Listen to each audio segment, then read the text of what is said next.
Hey, what's up everyone? As you can see behind me, there is quite a tall box. If you figure out, I'm in the storage room again, and maybe you guys can just assume that every time I make a video in this storage room, it's going to be guitar related. So, in this box is a particular guitar that I was supposed to get a long time ago. It was one of the dream guitars, but obviously the pink sawtooth was my main dream guitar, but this was like the secondary of my teenage desire to have like a more versatile guitar, or more classic looking but still modern looking guitar. As you can tell by the title, it needs no introduction. I'm just gonna do an unboxing of this for you all to enjoy, get my reaction, and review it on my 6505. So enjoy the video. Let's get started.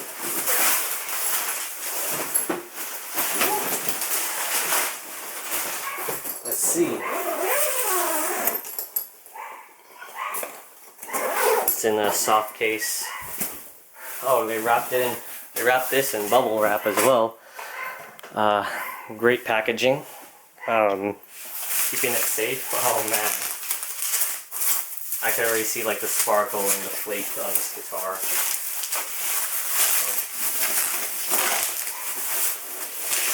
Let's see. Woo-wee. You can already see what guitar this is.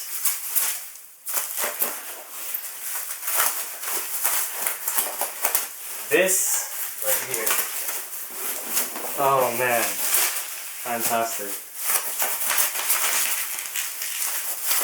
This is really well wrapped.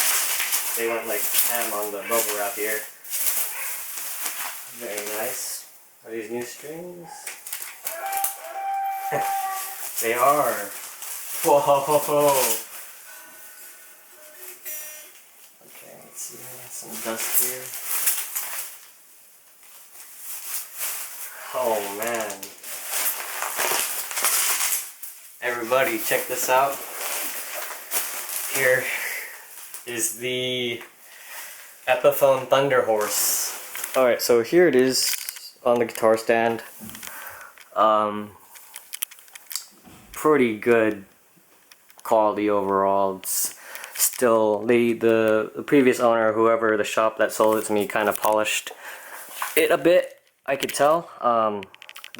Originally it was priced around $950, and the value of this guitar just keeps going up because one, they don't make it anymore, and two, Death Clock or Adult Swim announced that they're doing the show again. So it's one of those collectors signature series, and I actually was supposed to get this guitar a long time ago. Like, just look at the silver burst. The key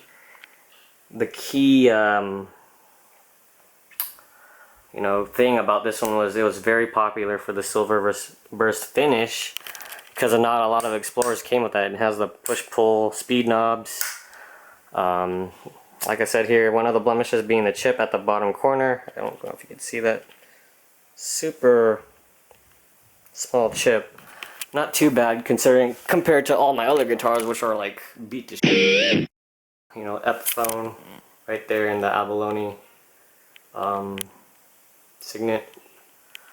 Fantastic looking guitar. Thunderhorse right there, the Thunderhorse. You can see the camera focuses right there. Thunderhorse looks very nice. So yeah, well, there's the unboxing. I know you're all excited to hear me play it, so I'll get my 6505 warmed up and we'll get to it. Hey, what's up everyone? As you can see, I'm in the kind of messy garage right now. Currently plugged in on my PV6505 plus 2x12. Gonna do some sound demoing here, get my impressions on it. And yeah, let's play some Death Clock. I'm currently in standard tuning. So typically Death Clock's in C standard, but I just decided to tune this into standard because I'd prefer to have light top heavy bottom strings on for C standard. But anyways, let's get to some jamming so you get an idea of how the tone is.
Now that you guys have a taste of what it sounds like, let's talk about the specs of this guitar. Now, obviously the guitar comes in this beautiful silver burst. You know, it's got the metallic silver paint job with the metallic black.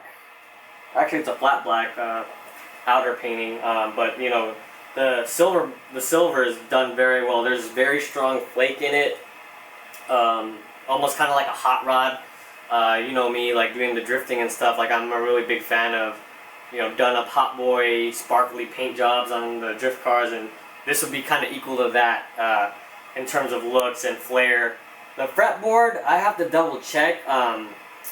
It's, you know, I would say like off the bat it's ebony, but I know for a fact that it's not really ebony. It's kind of a composite to mimic ebony. It was a new thing that they tried on not only this version of the guitar, the Epiphone version, but also the Gibson version of the guitar. Correct me if I'm wrong, but this has like a composite fretboard of some sorts that's why it's so glossy. And you know, the binding on this guitar is just phenomenal. This is, you know, they released this was about 2013 or something like that. So over the years, this guitar seems like, other than the chip that it has on the bottom that I mentioned earlier, like this guitar seems like it hasn't really been played. It seems that it's been kept hidden from the world, you know. And on top of that, it has, you know, a stock tail piece, Grover tuners, you know, the works. It's a phenomenal guitar, look-wise, playability-wise. I just have to say, this thing sounds amazing. The pickups on this, the Burst Bucker 2s, these are actually a Gibson pickup that were more commonly found on Gibson standards and Gibson custom guitars. So you are getting the authentic sound of a Gibson. Let me just zoom in real quick. I'll show you guys actually something that's a bit more noted here, is that you could see right there, Epiphone Custom Shop. You know, not a lot of, you know, guitars come from the Epiphone Custom Shop. Like this one, it's mostly the limited series models that come from the custom shop. So to have a custom shop model is pretty cool. It's unique. This is a limited run model. It's a collector's item, like I've said at the beginning of the video. Compared to my old Korina Epiphone, this thing is miles beyond that guitar. Like that guitar felt very, as cool as it looked, it felt cheap. It didn't play very well. I did not like the frets and fretboard on that one. This guitar feels like a thorough, like well built, well thought out guitar. The neck feels amazing on this thing. It's like between a shredding guitar, but also like a more traditional like Gibson guitar.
pretty much it for this video. I hope you all enjoyed me playing this kind of sloppy and you know, showcasing this guitar. But all in all, jokes aside, it's a fantastic guitar. I couldn't have asked for any better. I'm happy to have this as part of my arsenal. You know, it's got the looks, it's got the playability. You know, it's everything wrapped all together more than I expected it to be. And if you're able to find these and pick one up for a reasonable price while you still can, I say do it. Don't second guess it. You won't regret picking one of these guitars up. You definitely won't regret picking up one of these guitars. It's a dream to play. Can't be beat for what it is. It's definitely a collector's item, and you know, definitely sought after by Metalocalypse fans. So yeah, I hope you all enjoyed the video. You know, I love doing my guitar videos still when I can. I hope you know, my new viewers enjoy them too, and my old viewers still enjoy like my drifting as well. Until the next one, I'll see y'all later.